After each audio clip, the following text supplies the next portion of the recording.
I'm ready.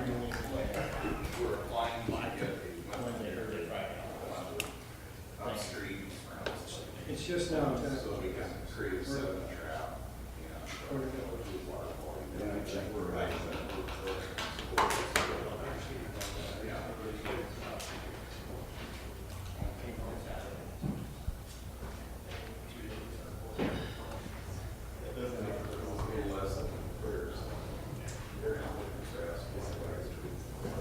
It's 10, it's 10 o'clock. Let's call a meeting to order.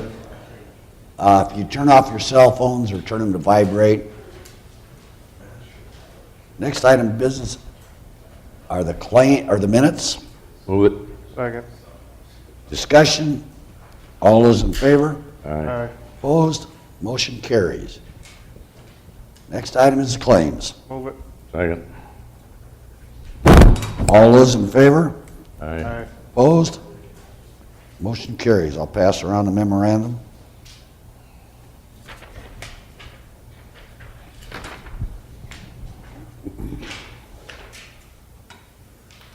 Move on to memorandum. Second.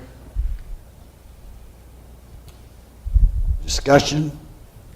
All those in favor? Aye. Aye. Opposed? Motion carries. Next item is lifting a tax suspension for DS.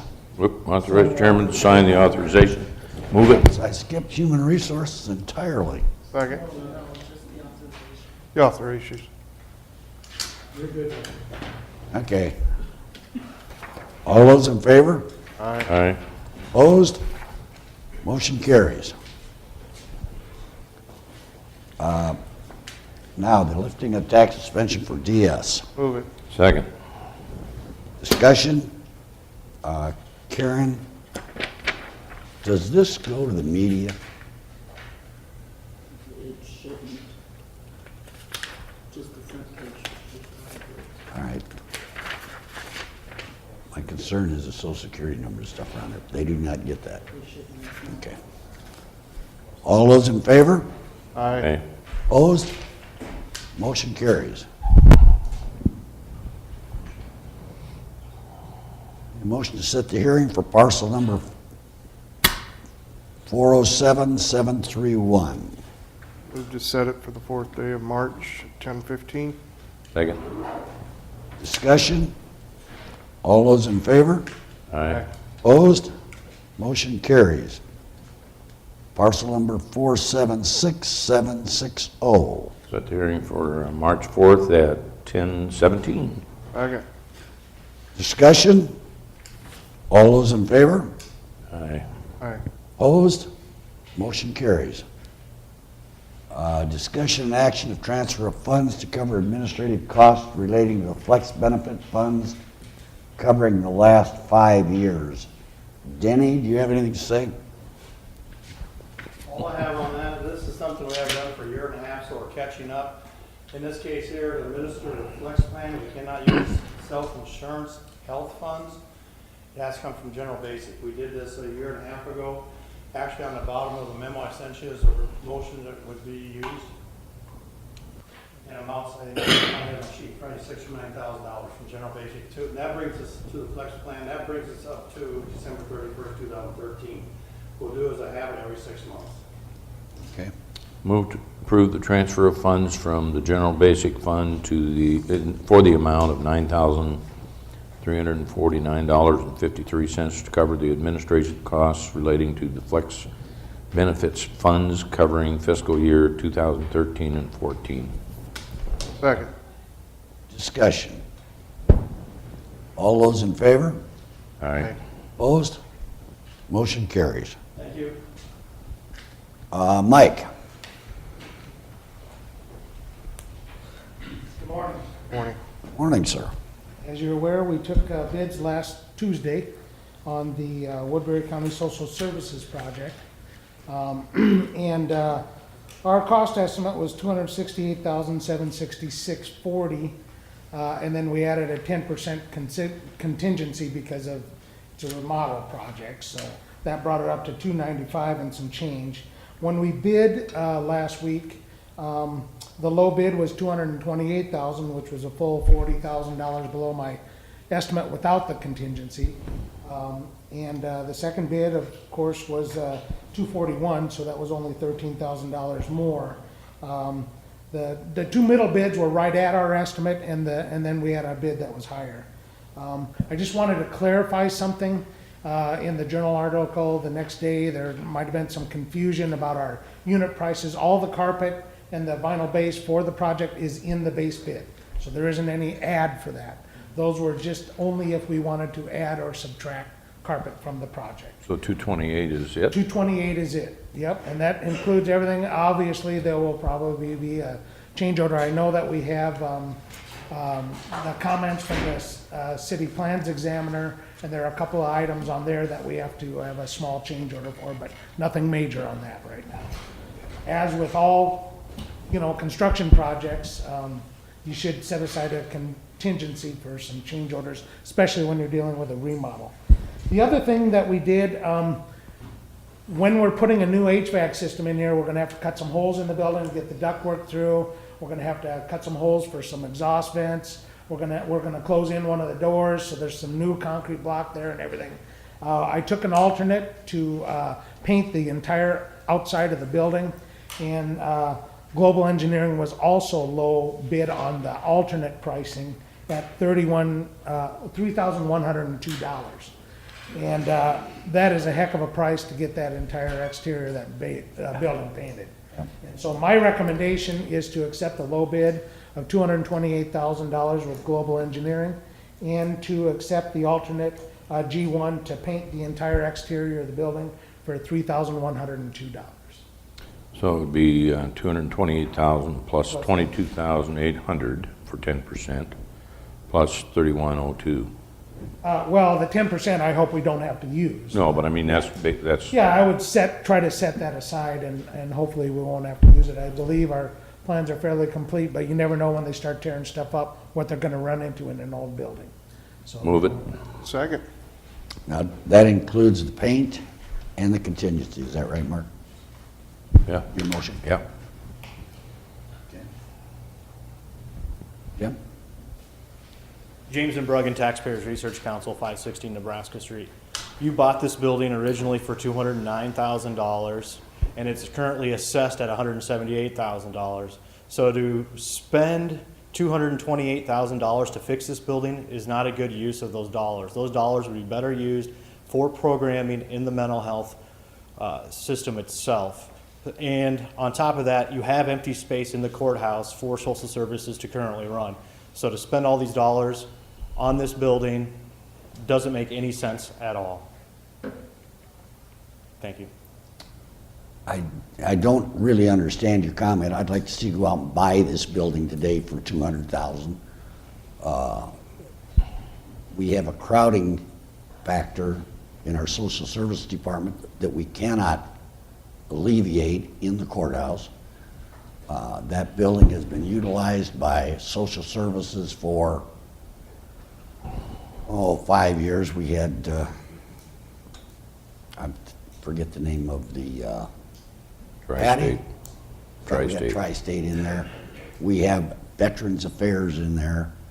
I think this is a good use of the excess funds in the mental health budget. And that's my opinion, and you're entitled to yours. You do have empty space in this courthouse. They're currently on one floor. There's room in the basement as well. That's right, but it does not lead to a good operation. I mean, when you start splitting up offices and having people on separate floors or in separate areas, You you see just that all cannot manage that. You see that all over the private sector and the public sector. I mean, there's places in City Hall where offices are split between levels, and it's not an issue. I would disagree with you on that. And that's fine. No. I do have one additional question. I know there was concerns about parking. Do you know how many parking stalls you'll need and how many parking stalls you actually get out of this project? It's my opinion, I defer to Mike, but that we have I believe adequate. that, by city zoning, we are required to have, and don't quote me on that, I think it's 17 stalls, and we have 20, almost 30 So we're over the zoning regulations for parking for that building. So, So we have adequate parking Okay, out so you there. won't need to find more space anywhere for parking. Hopefully not. Hopefully it's not a very solid answer. Well, I don't know what's gonna happen 10 years down the road, but at this point in time, yes, it's more than adequate. If Mike says that we need 17 for code and we've got 30, How that's many- almost double. How many employees are gonna be there, and how much space do you need for people who come to visit? Because, We're- how many employees will you cars will you be having? We're gonna need approximately 23, I believe, for employees, and then we have designated accessible parking spaces, so I believe there's 3 of them incorporated in there. Designated for visitors? handicap. Oh, handicap and stuff, So okay. we have that, and we have more than adequate room for the Okay. staff and, county down, So you'll have 26 total, or you said it's incorporated with 23? 30. So we should have about 30. But you'll need Oh, sorry, yeah, it'd be about 26 to 26, 28. and how many does Veterans Affairs need? That's included in my last. That is included in yours? Okay, okay. We believe that this funding could be used better, so, thank you. I don't disagree with you, Jim, except we've had that battle already, and let's move on. Is there anyone else? All those in favor? Aye. Opposed? Motion carries. I will draw up the contracts then, and I'll get them to Karen this week yet, so that the chairman can sign.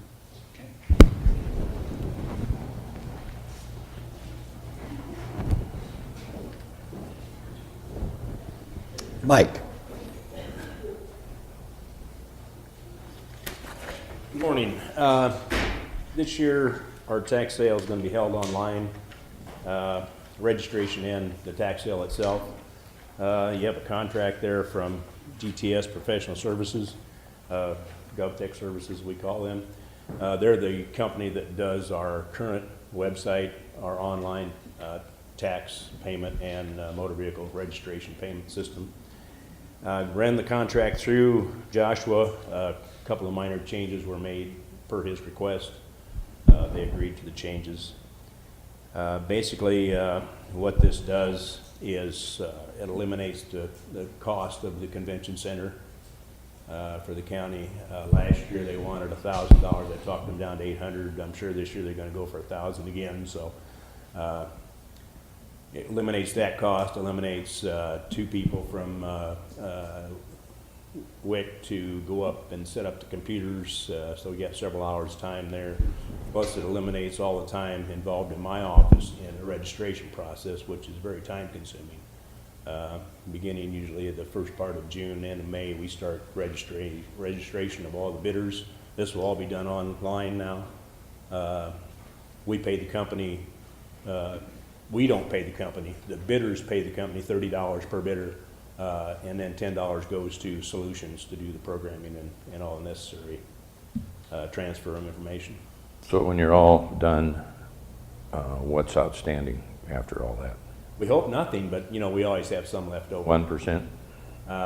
Usually that's close. We usually have, you know, a few 100,000 left, you know, that haven't been sold, and that's historically what it's always been.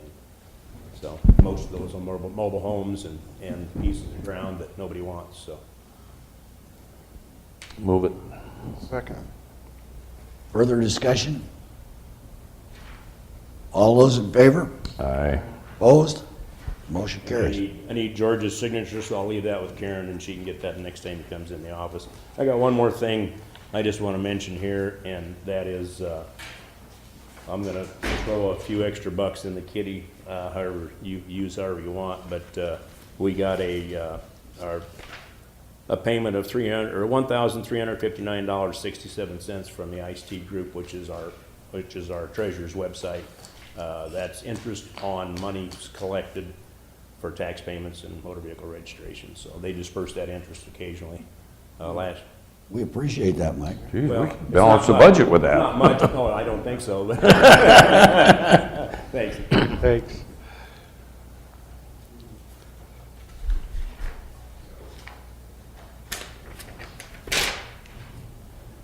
Next item is the county auditor, Patrick Gill, on the issuance of payment for health insurance claims prior to approval by the board.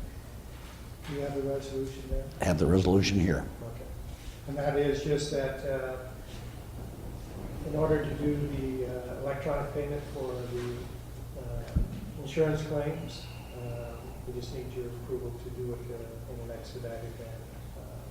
Most of the time, it actually will,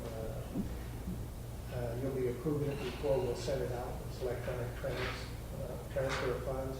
But what is different is that used to be those claims were available, and the claims went out on Friday.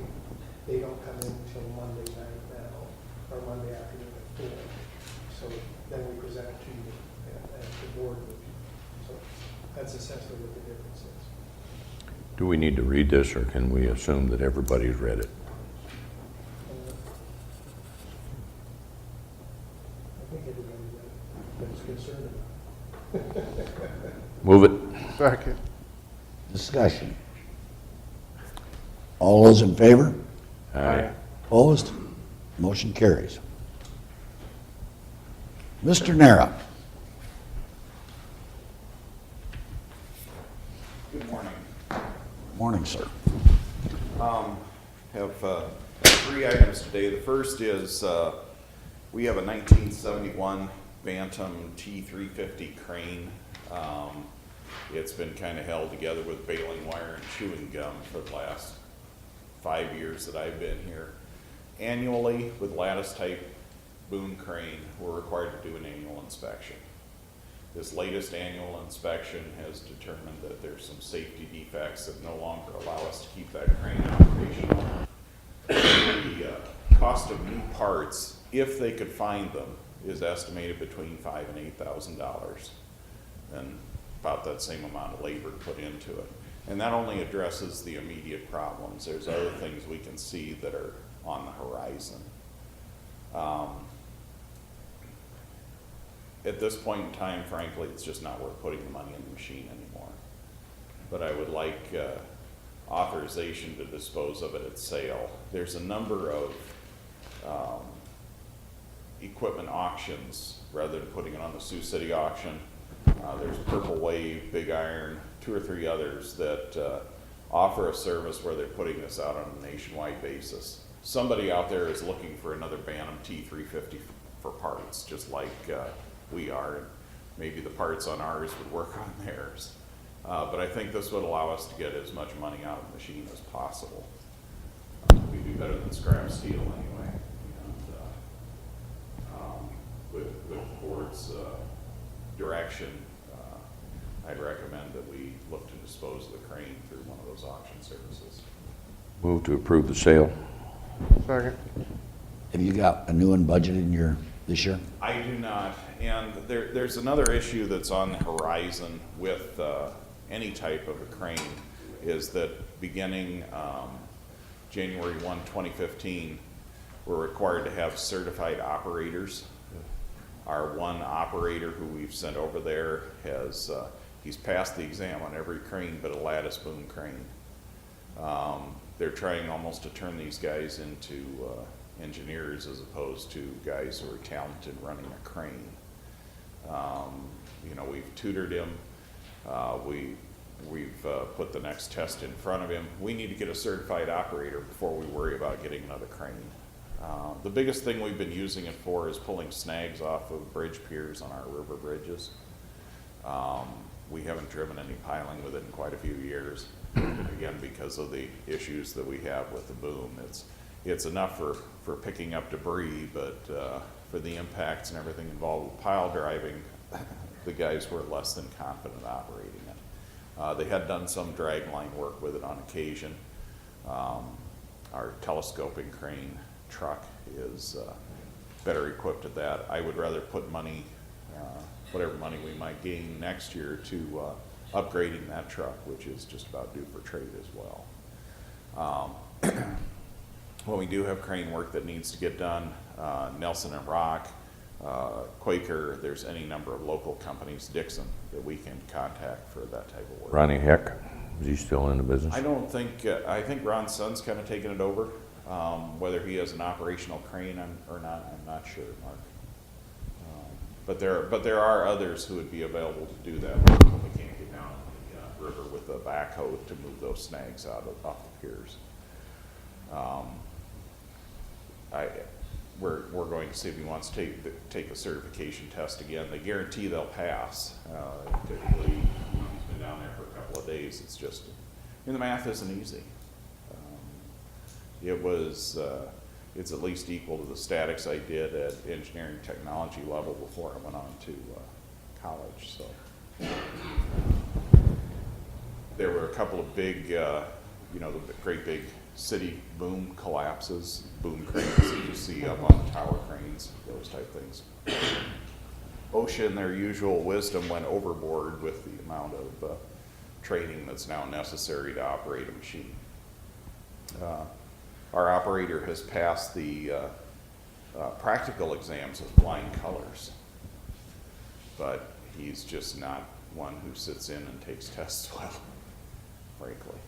These guys, in a lot of cases, didn't become equipment operators because they loved school. I mean, I would match him against any guy in the country on safe operation of a crane. He can do more by feel than he could ever figure out by equation. But it makes it no less a requirement by OSHA that he pass that exam to be able to do it. It might be cheaper to contract it out too. Yeah. Well, cranes are high liability. The inspection costs us almost $1,000 a year because it is a thorough inspection where you have a technician crawling over every portion of that crane and testing every operational lever, pulley, going over the drums. It's highly involved, and I mean there's good reason for that, but it is probably our most expensive machine to operate, and it doesn't get a lot of hours anymore. Is there a motion? Got it? We already got the second too. All those in favor? Aye. Opposed? Motion carries. Does the board have any preference on how I select the auctioning house? Commissions are very similar. I was just going to throw 4 names in a hat and pull. Big Iron's lobbying pretty hard to do it for us, but I think they're all pretty good. We could do a rotation if we do equipment this way in the future. To me, they all have a nationwide website. They all guarantee us payment within 2 weeks. They all take us pretty much out of the requirements that we do any marketing. The money is transferred, they take pictures of the equipment, they post it on the website. They all offer a very good service. Ron Hayden, Calhoun County, has used Big Iron a couple of times, been very pleased with them. It's your discretion. Yeah. Thank you. Next thing I have for today is certificate of completion for the Smithland Embankment Riprap project. Move it. Second. All those in favor? Aye. Aye. Opposed? Motion carries. We actually covered more bank and came in under budget, so Woo. our initial bill to Mr. McCall will be lower than what was initially estimated, but the $98,000 will be placed on the tax rolls for next year. Of the drainage district. Yes. Right. Yeah. Yeah, we established who would have that levied by resolution earlier, so we worked that out with the treasurer's office to get that taken care of. Finally, I've made a request for federal aid funding for the continuation of the Port Neal Road PCC pavement replacement and shoulder widening project. Currently, City of Sioux City is administering not only the 225th Street intersection, but the next phase of Port Neal Road from 225th down just south of the 235th Street intersection. Sioux City had turned that in to the MPO and it was approved. That's currently a 2016 project. There's 2018 money that's likely to be available, assuming the Highway Act goes as we expect. But this would be for the continuation of that project from 35th down to just the north edge of the Gelita property where our 10-inch PCC concrete pavement leaves off, the project that the board did in 2004. Is there any opposition to that? At the MPO, we'll see Oh, who's okay. competing against us at this point. Yeah. March 5th is our next meeting, and of course, I'll be pushing hard for our project, so. Move it. Right now, we just need the certificate of support. Second. Needs Pat's signature as well. Discussion? All those in favor? Aye. Aye. Opposed? Motion carries. And I'm not sure where Brian is right now. I was expecting him here today to bring along that letter of support for the WERB grant. I think I sent that on to Karen or Heather to be placed on board letterhead. Did you have to correct that, the name?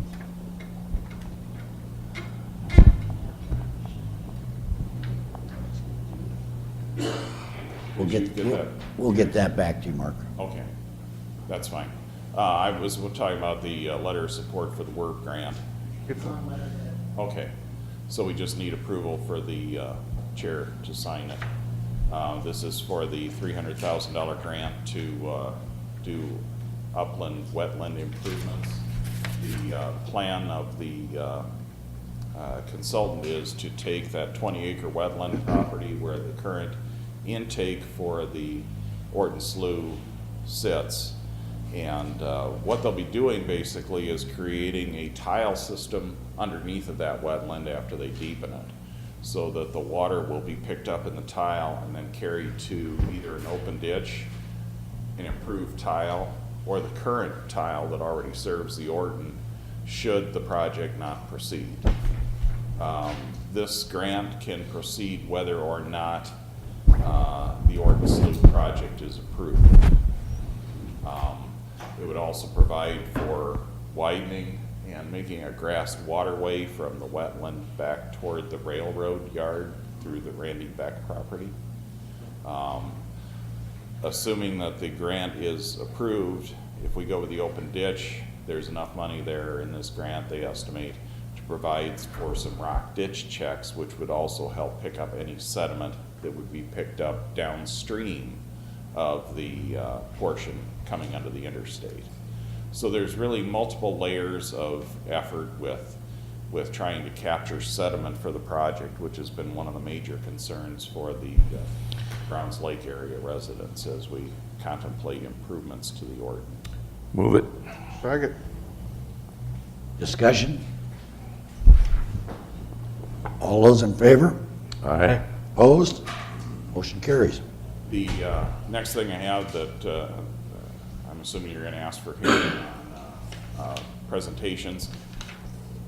The week of March 17th and March 24th, all 5 nights of the week are open at the Salix Community Building for a second Orton Slough hearing that gets past that mid-March period that you had asked for. Does the board have any preference for any folks who might be able to attend? Preference on a Time date? you wanna see? Just pick one where there's not a blizzard. I'll do my best, but you know, I don't have a great round of luck with that either. I should be a weatherman because I can pick a snowstorm. You just set it up and let us know. Yep. Okay. Yeah. There's no preferences or any interference in your schedules in that period then? Nothing I can see. Very good. We'll get to work on that then. Thanks, Mark. Thank you.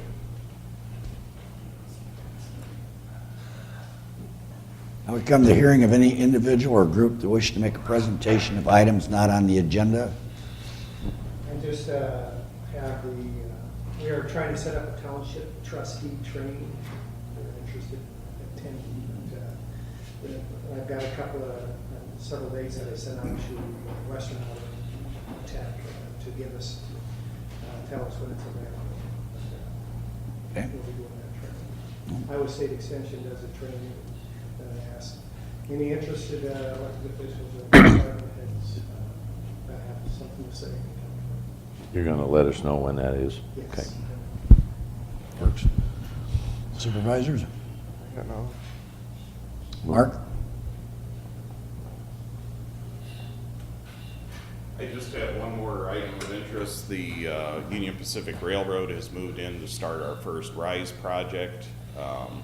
That's the crossing improvements with lights and gates at the 255th Street intersection there, going into the current CF plant and the north entrance to the, or the entrance to the North Neal Station, so. They're gonna put gates there? Pardon me? They're gonna have gates? Lights and gates, yes, that is part of our RISE program project that was funded by DOT, so. Estimated cost for that was a little over $209,000. 80% is paid by the RISE grant, 20% is part of the local contribution, so. Okay. We should see a bill for that toward the end of March, and it should be operational within 2 weeks. All right, sir. Nice piece on TV last night. Oh, I missed it, I guess. I spoke at the Soy Transportation Conference yesterday, so we were discussing transportation issues on the local road system. So they've produced some interesting research in the last couple of years on improving transportation in the 21st century. So I visited a number of times with Mike Steenhoeks, that's the head of the Soy Transportation Coalition. It's an 11-state coalition that represents soybean growers. So interesting group. Thanks, Mark. Is there anyone else? We stand adjourned.